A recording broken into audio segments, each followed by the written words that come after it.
Ya, kembali di Prime Time News, saya Indra Maulana. Pemirsa, pernyataan Presiden Joko Widodo yang salah menyebut nama kota dalam acara resmi hari lahirnya Pancasila mengundang reaksi lembaga kepresidenan didesak untuk dievaluasi karena kesalahan bukan pertama dan menambah deret ketidaktelitian tim yang mendukung lembaga kepresidenan. Soekardi Rinakit, anggota tim komunikasi Presiden Joko Widodo, meminta maaf secara tertulis terkait kesalahan penyebutan kota kelahiran Presiden pertama RI, Soekarno, yang seharusnya adalah Surabaya. Namun Soekardi mengaku kurang teliti dengan menulis Blitar dalam naskah pidato Presiden. Permintaan maaf terkait kesalahan penulisan kota, Soekardi sampaikan kepada masyarakat secara umum dan Megawati Soekarno Putri, serta keluarga secara khusus. Sebelumnya dalam perayaan Hari Lahir Pancasila yang dirayakan di Kota Blitar, Presiden Joko Widodo dalam pidatonya menyebutkan bahwa kota kelahiran Presiden Soekarno adalah Blitar. Setiap kali saya berada di Blitar, kota kelahiran proklamator kita, Bapak bangsa kita, penggali Pancasila, Bung Karno, hati saya selalu bergetar. Getaran ini senantiasa muncul karena kota ini. Kita secara bersama-sama Pidato Presiden tersebut langsung mendapat reaksi negatif di media sosial. Kesalahan penyebutan nama kota kelahiran Presiden pertama Republik Indonesia membuat lembaga kepresidenan kembali mendapat sorotan negatif. Sebelumnya sorotan negatif juga terjadi saat Presiden akhirnya menganulir Perpres terkait uang muka kendaraan dinas pejabat yang menurut Presiden salah mendapatkan masukan.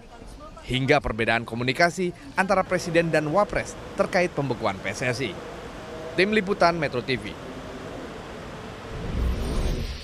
Ya, kesalahan Presiden Joko Widodo dalam menyebut kota kelahiran Presiden pertama Soekarno kini disorot dalam sudut pandang validitas data yang diberikan kepada Presiden. Salah satu blunder lain yang sempat terjadi adalah lolosnya Perpres tentang uang muka mobil pejabat yang sebenarnya tidak disetujui oleh Jokowi sendiri. Bagaimana mencegah Presiden salah data lagi? Kami akan membahasnya dengan analis politik dari Carta Politika, Yunarto Wijaya. Selamat malam, Mas Soto. Ya, kemudian ada pengamat sosiopolitik Yasraf Amir Piliang yang bergabung dari Bandung, Jawa Barat. Pak Yasraf, selamat malam. Selamat malam, Pak Mas Indra. Baik, saya ingin pendapat Mas Soto terlebih dahulu. Menurut Anda seberapa berpengaruh sih sebenarnya kita lihat yang di Blitar kemarin, kesalahan menyebut kota kelahiran Presiden Soekarno, seberapa signifikankah sebenarnya kesalahan itu? Ya, untuk konteks yang Blitar saja memang dulu. Bukan slip of tongue ya, akhirnya sudah diakui karena diulangi bukan sekali dalam kalimat yang dibacakan. Buat seorang sejarawan tentu saja ini sebuah masalah besar ya, karena ini berbicara mengenai bagaimana kronologi sejarah, apalagi dalam konteks ini seorang proklamator, apalagi bisa dikaitkan juga Pak Jokowi bagian dari PDIP, bagian dari Bung Karno. Tapi kalau pertanyaannya kemudian adalah apakah ini sesuatu yang sifatnya fatal, baru pertama kali terjadi dalam sejarah bangsa, apalagi kemudian dikritik dengan cara mengatakan harus minta maaf, lalu kemudian harus ada reshuffle. Menurut saya ini sudah reaksi yang berlebihan. Reaksi yang berlebihan ya. Kalau kita coba lihat bagaimana seorang SBY juga pernah salah mengatakan misalnya kebakaran hutan yang harusnya di kepulauan harusnya ada di Riau tapi disebut di Kepulauan Riau. Itu tanggal 25 Juni 2013. Itu kan fatal juga gitu. Atau ketika kemudian mengatakan dalam pembacaan nota keuangan, itu forum sangat resmi, ada sebutan forum FSSK, Forum Stabilitas Keuangan, yang harusnya FKSSK. Itu hal yang sangat berbeda dan dikritik keras oleh DPR. Itu juga terjadi. Misalnya lebih lanjut, Nelson Mandela pernah mengatakan dalam kunjungan ke Indonesia bahwa Megawati adalah adalah teman baik dari sahabat saya Soeharto katanya. Ini kan juga sangat fatal. Sangat fatal ya. Dan saya pikir ini menyambung kalau Hafiz Thohir misalnya wakil DPR mengatakan Presiden secara tata negara tidak boleh salah. Ini salah. Ini komentar yang salah. Presiden tidak boleh salah sebagai seorang kepala negara, tapi sebagai seorang kepala pemerintahan dia mungkin salah. Itulah fungsi dari check and balances. Nah, tinggal pertanyaan apakah kesalahannya cukup fatal untuk dianggap melanggar undang-undang, untuk dianggap tidak pantas menjadi seorang presiden. Masyarakat yang bisa menilai. Jadi kalau menurut saya terlalu jauh kalau kemudian mereaksinya dengan presiden tidak boleh salah, presiden kayak do no wrong itu. Dan yang menarik kan sebetulnya ketika kemudian langsung ada pihak yang menyatakan dirinya memang membantu membuat proses penulisan dalam hal ini Soekardi Rinakit, karena memang beliau ada di dalam posisi itu dan memiliki otoritas itu dan mengatakan kesalahan ini terjadi karena saya, dijelaskan secara kronologis. Yang lebih berbahaya adalah ketika kesalahan dalam konteks sejarah ini kemudian misalnya tidak diklarifikasi. Artinya dia akan menjadi sebuah sejarah baru, menjadi data atau validitas baru.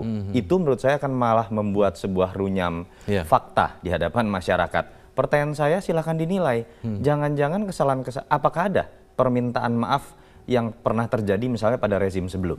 Itu yang menurut saya harusnya bisa jadi kesalahan penyebutan bahan juga renungan. Saya menyesalkan kesalahan ini, tapi kalau kita coba bandingkan minimal apa yang dilakukan oleh Acak Kardi, Soekardi Rinakit, ini menurut saya juga sebuah kemajuan dalam konteks komunikasi dan pertanggungjawaban kepada publik. Baik, saya minta pendapat dari Pak Yasraf. Sekarang Pak Yasraf, kalau Anda sendiri melihatnya bagaimana menurut Anda kesalahan tentang salah sebut kota kelahiran Bung Karno, seberapa signifikan kesalahan atau seberapa fatal sebenarnya kesalahan yang dibuat saat itu terkait dengan Blitar terlebih dahulu ya?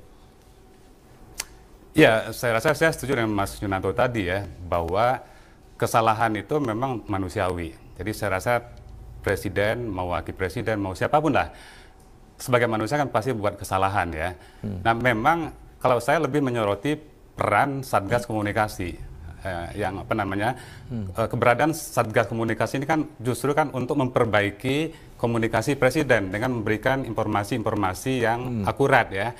Nah justru sekarang kan kesalahan itu justru dilakukan oleh tim Satgas Komunikasi ini. Nah ini mungkin yang perlu disesalkan ya, apa namanya, Mas Kardi ini kan teman saya juga ya, tapi sebagai kritik nih lah ya, barangkali diperlukan satu kehati-hatian ke depan karena ini adalah kalau presiden yang berbicara ini kan ada domain publik di mana diminimalisirlah kesalahan-kesalahan yang fatal seperti tadi itu kan ya. Jadi kalau saya lebih melihat bagaimana peran Satgas Komunikasi ini ke depan untuk memperbaiki informasi yang lebih akurat para presiden, kan keberadaannya kan untuk itu kan ya. Dan kita melihat bahwa kesalahan-kesalahan ini kan memang akumulasi ya. Jadi yang terakhir kan Blitar ini, sebelumnya IMF dan seterusnya gitu kan. Nah mungkin ini jangan sampai nanti walaupun bisa dimaafkan kesalahannya ya, jangan sampai ini kan berulang-ulang. Nah ini yang diharapkan peran dari Satgas Komunikasi ini menurut saya. Oke, tapi kalau kemarin misalnya sudah ada klarifikasi tadi seperti yang dijelaskan oleh Mas Toto juga tentang bahwa dari tim komunikasi ini sudah meminta maaf. Apakah ini menurut Anda sebuah langkah yang berbeda dari pemerintah-pemerintah sebelumnya jika melakukan kesalahan sebut atau kesalahan data seperti itu misalnya? Ya, saya rasa yang perlu dihargai dalam hal ini adalah kejujuran kan ya. Jadi jujur mengakui telah melakukan kesalahan komunikasi, saya rasa hal yang sangat baik di dalam demokrasi. Kejujuran itu merupakan sumber dari trust juga, kepercayaan orang terhadap seseorang kan ya. Tapi menurut saya kan tidak boleh ya nanti setiap ada presiden berbicara klarifikasi lagi, berulang-ulang klarifikasi kan ya. Nah ini kan nggak boleh terjadi. Mestinya kan cukup sekali ini ada klarifikasi kesalahan itu. Nah ke depan kan diharapkan ada perbaikan-perbaikan kan ya. Baik, Presiden Joko Widodo disebut sudah beberapa kali, paling tidak dalam catatan kami juga ada kesalahan terkait dengan data ataupun bahkan tentang sebuah kebijakan seperti yang menandatangani Perpres tentang DP mobil pejabat. Disebutkan padahal Presiden Jokowi sendiri tidak menyetujui tentang hal ini. Kami akan mengulasnya saat lagi apakah ada yang perlu diperbaiki dari tim yang ada di sekeliling Presiden agar Presiden Jokowi tidak salah lagi. Kami akan mengulasnya saat lagi. Tetaplah di Prime Time News.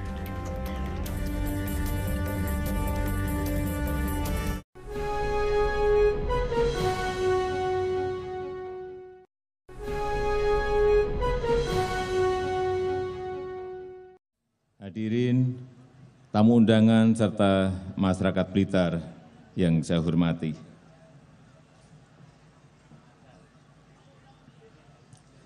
Setiap kali saya berada di Blitar, kota kelahiran proklamator kita, Bapak bangsa kita, penggali Pancasila, Bung Karno. Di manakah tempat kelahiran Presiden pertama Republik Indonesia? Pertanyaan ini menjadi banyak diperbincangkan setelah Presiden Joko Widodo pada peringatan Hari Lahir Pancasila yang lalu menyebutkan bahwa Presiden Soekarno lahir di Blitar, Jawa Timur. Sementara itu menurut data, Bung Karno justru lahir di Surabaya. Hal ini pun memicu kritikan tajam terhadap Presiden Joko Widodo di media sosial. Yang juga netizen yang menggunakan sindiran pedas. 3 hari setelah Presiden Joko Widodo berpidato di hari lahir Pancasila, tim komunikasi publik Presiden Joko Widodo Sukardi Rinakit mengaku sebagai pihak yang bertanggung jawab atas salah ucap Presiden Joko Widodo. Saat menulis pidato hari lahir Pancasila ini, Sukardi mengaku menggunakan data dari situs web tropenmuseum.nl. Sukardi menyatakan bahwa Presiden Joko Widodo sempat memastikan lokasi kelahiran Bung Karno. Karena seingatnya, Bung Karno lahir di Surabaya. Dalam pesan singkat yang dikirim ke wartawan, Sukardi meminta maaf kepada seluruh rakyat Indonesia, khususnya kepada keluarga Bung Karno. Tim Liputan Metro TV. Baik, ini memang bukan kesalahan pertama yang pernah disampaikan oleh Presiden Joko Widodo di Blitar. Kalau kita lihat ada beberapa yang bisa kita catat sebenarnya, ada soal perdebatan soal status utang Indonesia di IMF antara kemudian di mantan Presiden SBY yang menanggapi bahwa apa yang disampaikan Presiden Jokowi itu salah, kemudian berlanjut dengan ada perdebatan tersendiri dengan Seskap. Lalu kita lihat juga soal Perpres ketika Jokowi sendiri mengaku kaget kan ketika ada Perpres DP mobil pejabat, ternyata itu sebenarnya tidak diketahui juga oleh Jokowi, tidak disetujui sebenarnya. Kalau saya ingin mencoba melihat bukan lagi mencari apa penyebab atau mengulik-ngulik bagaimana kesalahan di dalam, tetapi agar Presiden tidak salah lagi kan, ini tentu saja menjaga kewibawaan seorang Presiden. Sebenarnya apa sih Mas Toto masalah yang Anda amati sekarang di sekitar lingkaran Presiden Joko Widodo ini? Dalam sistem presidensial, seorang presiden dipilih secara individu. Betul-betul individu sebagai individu terbaik yang kemudian memiliki wilayah kekuasaan terpisah dengan kekuasaan parlemen yang isinya adalah ratusan orang partai dan dia kemudian diberikan hak untuk menyusun orang-orang profesional di sekitarnya. Itulah mengapa dalam sistem presidensial lembaga kepresidenan biasanya agak gemuk. Itu karena apa ya? Karena dia adalah individu yang harus menarik orang-orang terbaik dan itu juga kenapa kemudian kabinetnya misalnya harus kabinet ahli dan profesional karena dia individu yang harus diperkuat. Problemnya yang terjadi di Indonesia adalah kita tahu bagaimana individu ini ketika siapapun yang terpilih, saya bukan hanya berbicara Pak Jokowi tapi juga Pak SBY, Ibu Mega, Gus Dur, itu tidak memiliki otoritas secara presidensial tadi untuk memilih orang-orang terbaik. Kabinet pun langsung harus bernegosiasi dengan partai pendukungnya. Artinya memang keleluasan untuk memilih orang terbaik ini tidak semudah seperti apa yang terjadi misalnya di Amerika Serikat, negara-negara Amerika Latin. Dan kalau kita lihat kemudian ada upaya Pak SBY membuat lembaga kepresidenan sangat cukup besar katakanlah. Di situ ada UKP 4, membantu press monitoring menteri. Ada staf presiden jumlahnya kalau tidak salah ada 8 dengan masing-masing tugas. Ada Dewan Pertimbangan Presiden misalnya. Nah yang terjadi kan di masa Pak Jokowi konsolidasi itu belum selesai. Pertama Pak Jokowi belum ada berarti ya yang seperti dalam konteks kompromi mencari orang-orang terbaik yang harus berdiskusi dengan partai pun posisinya tidak terlalu kuat karena beliau bukan pemilik partai, itu satu yang bedakan. Yang kedua kita tahu konsolidasi memang belum selesai. Lihat baru dalam hitungan minggu sebetulnya kan atau sebulan lah terpilihnya staf presiden secara langsung. Teten Masduki dengan Sukardi Rinakit. Artinya selama ini bahkan 6 bulan pertama presiden betul-betul dalam konteks lingkaran dalam tidak memiliki staf sama sekali begitu kan. Dan kita tahu juga ketika kita bicara Dewan Pertimbangan Presiden, apakah sepenuhnya adalah orang-orang presiden? Tidak juga. Ada orang-orang partai yang saya yakin lebih dekat dengan ketua umum partai dibandingkan dengan presiden. Ini kondisi fakta yang menurut saya harus dibuka. Dan ya tidak bisa dibiarkan bahwa kemudian ada fungsi quality control yang beberapa kali kemudian terganggu dalam beberapa hal yang tadi Mas Indra sudah sebutkan. Artinya apa? Memang harus ada upaya evaluasi, memperkuat lembaga kepresidenan dan memang ruang itu sangat terbuka untuk sistem presidensial. Tapi jangan bicara kuantitatif. Jangan hanya kemudian membentuk staf-staf baru yang kemudian hanya menjadi titipan orang. Pak Jokowi harus betul-betul concern bahwa memilih orangnya sendirilah. Saya akan memilih orang yang sesuai, chemistry-nya saya tahu kebutuhan saya dan memang itu saya pikir dilindungi oleh undang-undang dan sistem presidensial kita. Pak Yasraf, apakah seperti itu kira-kira yang menjadi faktor dari masalah yang ada sekarang ini sehingga di hilir begitu terlihat hasil dampak-dampak kesalahan-kesalahan seperti yang terakhir adalah di Blitar? Apakah memang faktor bahwa Presiden masih sendiri begitu selama ini dalam tanda kutip? Ya, kalau saya barangkali saya lebih fokus membicarakan persoalan ini ya. Pertama, persoalan informasi. Yang kedua, persoalan komunikasi. Nah, menurut saya di lingkungan presiden ini terjadi problem tidak hanya komunikasi ya, tapi juga informasi. Makanya saya juga agak heran ya, kenapa tim ini disebutnya tim komunikasi? Karena kan tidak mengkomunikasikan sesuatu. Tim ini kan yang diketua oleh Pak Soekardi ini kan justru mencari informasi. Kalau saya lebih cenderung mengatakan ini tim informasi. Nah, kemudian masalah komunikasi kan masalah ini ya, masalah presiden. Kalau saya melihat di sini problem yang terjadi di lingkungan kepresiden ini adalah komunikasi 3 arah. Pertama, komunikasi horizontal dengan jajaran menteri, dengan DPR, dengan yudikatif dan sebagainya. Yeah. Ada juga problem komunikasi vertikal dengan dunia internasional dan juga ada problem komunikasi yang ke bawah ya, kepada rakyat. Nah, Pak Jokowi ini kan mengalami masalah di ketiga hal ini. Ini yang harus diperbaiki oleh tim komunikasi ini. Jangan sampai terjadi adalah salah komunikasi kepada dunia internasional karena apa? Salah informasi. Yeah. Kemudian juga yang terjadi kan juga ada komunikasi yang tidak begitu jalan dengan jajaran kementerian kan ya. Nah, oleh karena itu maka perbaikan komunikasi ini harus disertai juga dengan perbaikan kualitas informasi. Makanya kalau saya cenderung mengatakan problem informasi itu harus dipisahkan dengan problem komunikasi. Dan Pak Jokowi sebagai individu, sebagai presiden ini ya, kan mengalami 2 masalah ini. Yeah. Mengalami masalah komunikasi dan juga mengalami masalah informasi yang tidak akurat tentang apa yang dikomunikasikan. Yeah, Jadi saya rasa ini mungkin yang harus diperbaiki ke depan. Baik. Begitu kan ya. Baik. Ya. Kita harus jeda sejenak, nanti kita akan lanjutkan lagi. Pemirsa, tetaplah bersama kami di Prime Time News.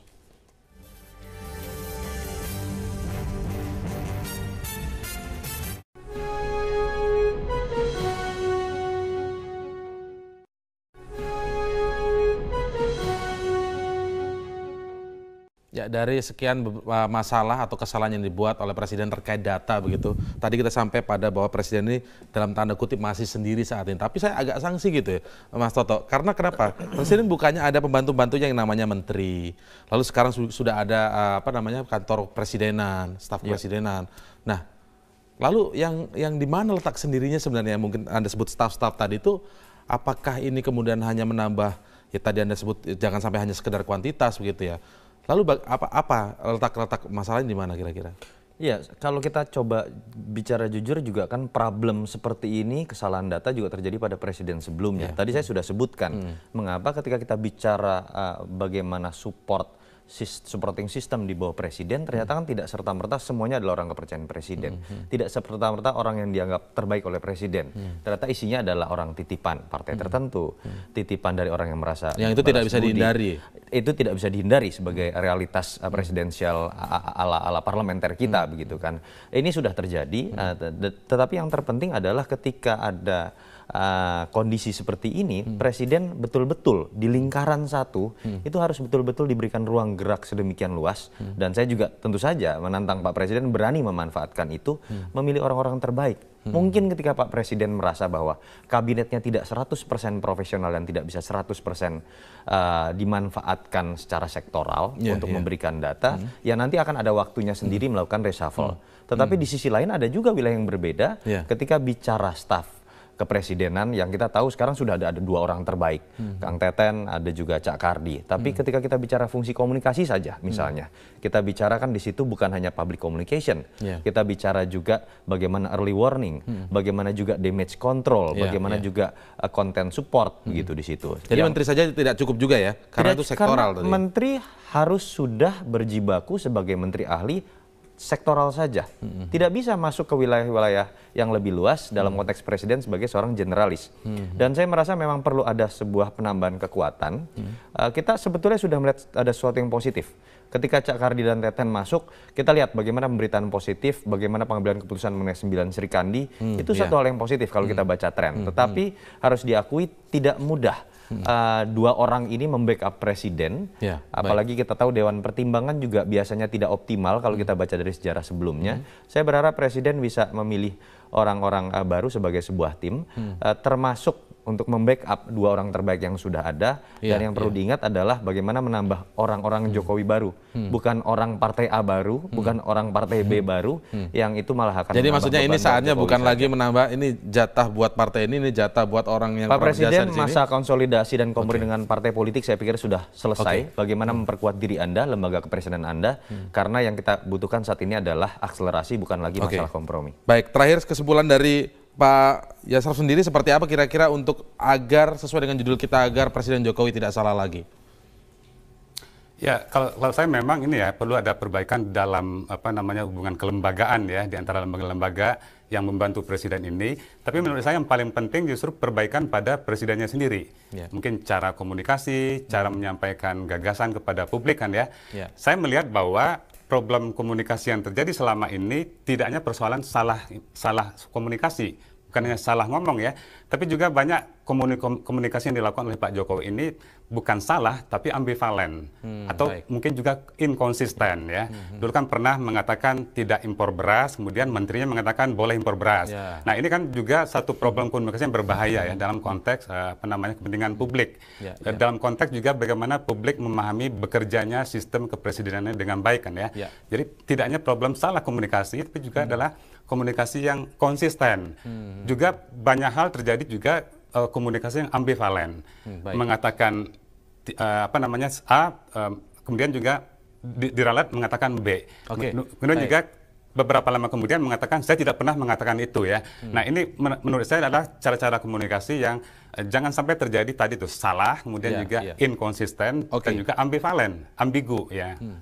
Baik, semoga kita berharap bahwa apa yang terjadi di Blitar itu merupakan kesalahan data terakhir, walaupun sebenarnya kesalahan-kesalahan itu adalah wajar sebenarnya karena presiden juga manusia begitu.